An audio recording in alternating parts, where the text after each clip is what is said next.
మాతో ధీటుగా పోటీ పడలేక కుల మత ప్రాంత విభేదాలు రెచ్చగొట్టి రాజకీయ లబ్ధి పొందాలనేది వైకాపా లక్ష్యం. దాంట్లో మీకు ఎలాంటి సందేహం అవసరం లేదు. పాస్టర్ ప్రవీణ్దే కాదు, ముందు ముందు కూడా ఇలాంటి అనేక డ్రామాలు వాళ్ళు చేస్తారు. ప్రజలందరూ అప్రమత్తంగా ఉండాలి. అనేక డ్రామాలు చేస్తారు.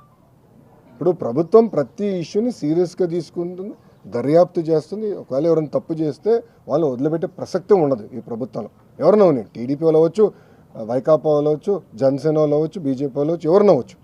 ఎవరిని వదిలిపెట్టదు. తప్పు చేస్తున్న మటుకు ఎవరిని వదిలిపెట్టదు ఈ ప్రభుత్వం. అది చాలా క్లారిటీగా లా అండ్ ఆర్డర్ విషయంలో గౌరవ ముఖ్యమంత్రి గారు చాలా క్లియర్గా ఉంది. అవునండి, ఎందుకు పని చేయకూడదండి? ఎందుకు పని చేయదండి? రెడ్ బుక్లో ఏముంది? ఎవరైతే చట్టాన్ని ఉల్లంఘించి ప్రజల్ని కార్యకర్తలను ఇబ్బంది పెట్టారో వాళ్ళని వదిలిపెట్టనన్నాను. అంటే వాళ్ళు చట్టాలు ఉల్లంఘించినట్టే కదా. చట్టాలు ఉల్లంఘించిన వాళ్ళపైన యాక్షన్ తీసుకుంటాం. అదే రెడ్ బుక్.